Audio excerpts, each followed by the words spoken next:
Hey there, guys. Welcome in. Welcome in. It's that time for 30 books in 30 weeks. So I thank you all for joining me as you're coming into this live. If you are visiting for the first time, thank you as well. And if you're not really familiar with who I am and exactly what I do, I want to share that with you. First of all, my name is Marcy Batiste. I'm a speaker, I'm an author, and I'm a success and recovery trainer. And I live life on Mars. I'm sold out to my happiness, and I love more than anything to help women shine. So that's really, in a nutshell, who I am. I have a company called Bankable Success Advisors. It's a training company that works with individuals and businesses to help them optimize their personal and professional investments, such as time, energy, human capital, etc., so that they can yield the best return for those investments. So I love what I do tremendously, and this year, I've really sold out to this community of women, these rising stars who refuse to let their past pains, their fears, their flaws, their failures dim their light. They've decided that this year, 2018, is going to be the best years of their lives.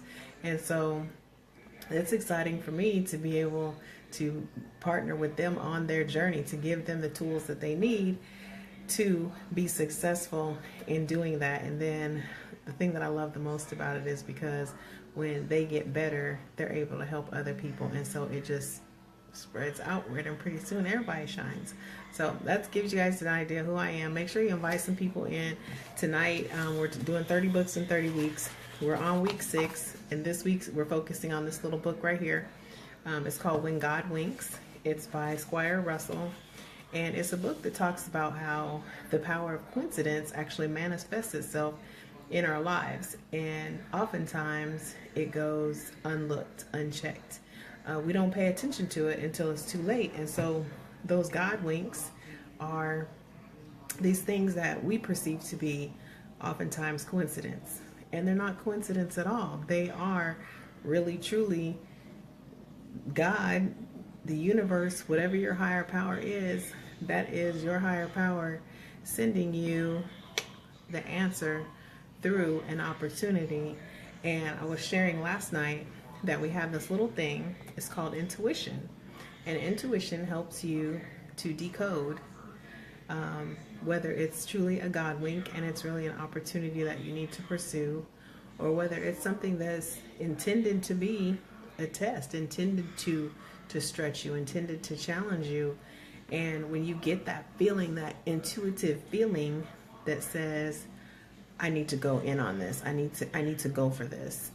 The world might tell you, don't do it, it's not for you, but that gut, that intuition kicks in, and you're just like, but I'm gonna go for it anyway.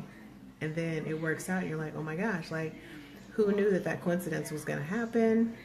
If I had never followed up on that, if I had never pursued it, then X, Y, and Z great things never would have happened. Well, so many people don't go with their intuition. They go with what other people tell them. They go and let their fears and their past failures deter them, and they look to their past for permission to live their best future. And so when you learn the value of God winks and what coincidence truly is all about, then you start to see, like, I have my intuition for a reason. My intuition is supposed to and is designed organically to guide you to and from danger. It's supposed to guide you away from dangerous things. It's supposed to guide you towards good things. But we become so adept at squashing down our intuition that we just learn to just blow it off. Basically, we don't pay no attention to it. And so this book is just a keen reminder of all of the opportunities that come through in the form of coincidence. And one of the things I was reading in today's text, it was talking about as children, we often, that nursery rhyme called Twinkle Twinkle Little Star, and it's talking about how I wonder where you are up above the world so high like a diamond in the sky, blah, blah, blah, blah. But, and at birthday parties, we light the candles and we tell the kids to what? We tell them to make a wish. We tell them to ask Santa Claus for things. And so they wish for all these things on this list from Santa. And they do so with the utmost of trust and believability that these things are possible. And so when the things come to fruition, then it's confirmed for them that as long as I wish and I behave and I do the things that I'm supposed to do, then my wishes coming true are possible. Well, as adults, we wish too, but we call them prayer. We call them focus. We call them a whole lot of other stuff. But the problem is we still wish, pray, hope, dream, fantasize, and focus, do all those same things. But the difference between us and the little kids, we don't really believe it's possible. We don't believe that if we put something out into the universe, that the universe is going to be like, oh, okay, yeah, I think that works for the plan that I have for you.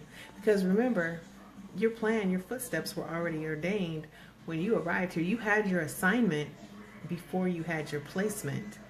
And so when you understand that and realize that there's already a reason for you, there's already a purpose for you, there's already someone that needs to connect with you. And when I'm talking to clients about, building up their gifts and building up their talents and exercising and sharing all of these things, that's their gift. That's their gift to the world, and it was given to them in order for them to share. So when you don't share, you're actually robbing someone else of their gift. And realize that your gifts and talents may be the thing that someone else has wished for, prayed for, focused for, meditated on, and asked their higher power to receive. You have the answer, but because you're reluctant to go forth with the coincidence and you instead run from it, you're robbing someone else of their gift. Like, don't do that. Don't do that. And so that's why I titled this on a wink and a prayer, because if you learn to believe in the power of the God wink, you learn to believe in the power of following your intuition. If you learn to and practice wholeheartedly exercising those beliefs, to believe 100% that it's possible. And when I'm working with women all the time, I tell them, better is possible. I have proof. If you have the tools and the strategies in place, better is most definitely possible. So why couldn't you have better? Why can't you achieve more? You can, but you got to stop being afraid. You have to be willing to listen to the God wink. And one of the things that listening to God winks requires is that sometimes we just have to be still. And I'm in the middle of, we're about 4 weeks into a 60-day laser coaching program. And one of the things that I challenged the women in the group to do lately has been to just be quiet. Just be quiet, be still, and really set aside time to think. To think about what you want, to think about what you want to do with your life, to think about how you want to build out your business, to think about what you want your family to look like. And what I always tell them is, build a business that funds the life you want to live. Don't try and squeeze a life in to something that's already there. You have the options. You have the opportunities. God winks all the time. We just don't pay attention. We ignore it. We blow it off. We want to be grown-ups, like, oh, wishes are for kids.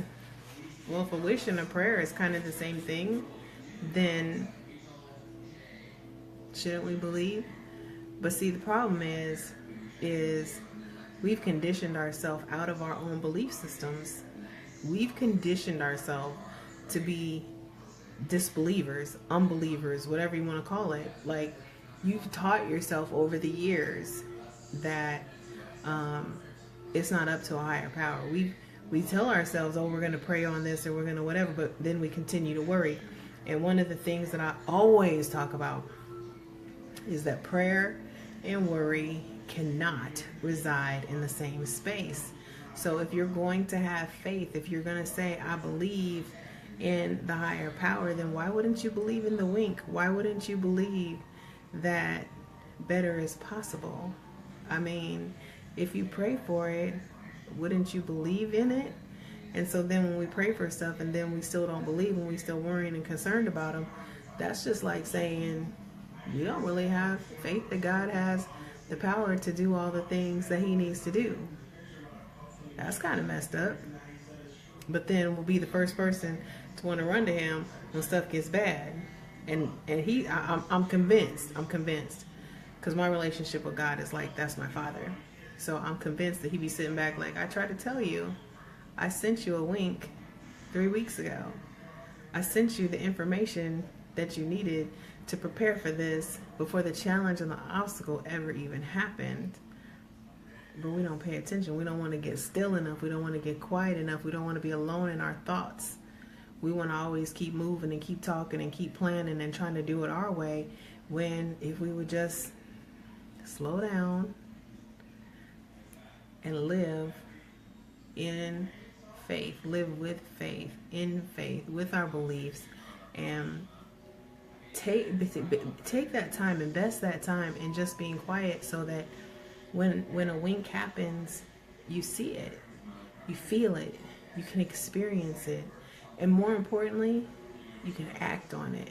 Stop being so grown up. Like, being grown up is highly overrated. It comes with a whole bunch of bills and all these other things, and amongst that, we lose all of that vulnerability that makes kids so free. Like, we build our own walls, we build our own mental prisons when we stop believing that there's something else out there that can help us and that can improve our lives. We sit around all the time and we want to complain, and we want to talk to this person, and we want to talk to that person. And in the meantime, winks are happening and we just let them go unnoticed. We're not fazed by them. And then something will happen and our wish will come true, or our prayer will come true. And then we're not giving God the credit. We're not giving him the credit. Even when it happens, we're not giving him the credit. We're just saying, oh, that was a coincidence that happened.